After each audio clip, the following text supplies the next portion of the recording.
Assalamu alaikum everybody. My name is A.Qadri and I am a grade 12 MYN student, and today I will be talking about a Sahabiya, al-Fadl. So who was she? Her full name was actually Lubaba bint al-Harith al-Hilaliya. She was the wife of Abbas ibn Abdul Muttalib, who was the Prophet's paternal uncle, so it was his chacha. Her eldest son's name was Fadhl, so she was called Fadl, mother of Fadl. And she was also the mother of Abdullah ibn Abbas, who was the greatest scholar of the Quran. She was also one of the first women to accept Islam after Khadija. So her relationship with the Prophet ﷺ, she was actually the sister-in-law of the Prophet, which means Maymuna, who is also known as al-Mu'minin, was her sister.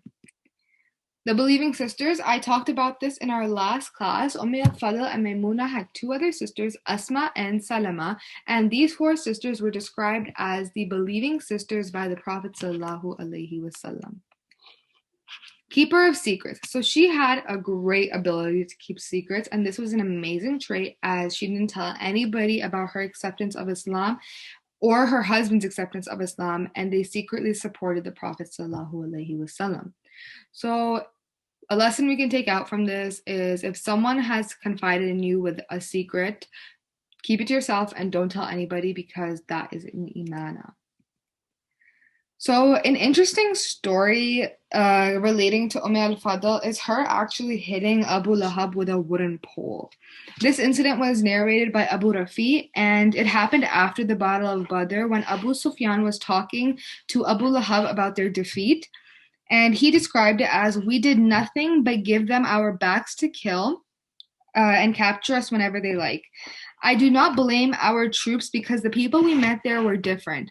They were white and rode white horses. They could not be opposed. Abu Rafi Raziyatala Anhu, who was a weak Muslim, he intervened in the conversation and he said, those must be angels. Upon hearing this, Abu Lahab got really mad and punched him. al-Fadl, who was also there, held a wooden pole and hit Abu Lahab on the head. And this just shows us if we witness any persecution around us, we should try to stop it. If not with our hands, then by words. And if not by words, we should at least feel bad about it because it should not be happening. So her wisdom. Another story that happened was she was not only brave, but she was so wise. Her understanding of the deen and intelligence was profound. It was crazy. She was one of the first women who witnessed the final pilgrimage of the Prophet ﷺ, so Hajj. And on the day of Arafah, many Muslims were confused as to whether the Prophet ﷺ was fasting or not. So to clarify the confusion, al-Fadl went to the Prophet and offered him a glass of milk. And the Prophet took it and he drank the milk in front of everybody. So this showed her that Hajis don't fast on the day of Arafah. So thanks to her, now we know that. What were her contributions in Islam? She was a regular visitor of Khadija Raziyatala Anha, and because of this, she met the Prophet ﷺ often, and this allowed her to acquire more knowledge about her new faith from him. And al-Fadl reported 30 prophetic hadiths.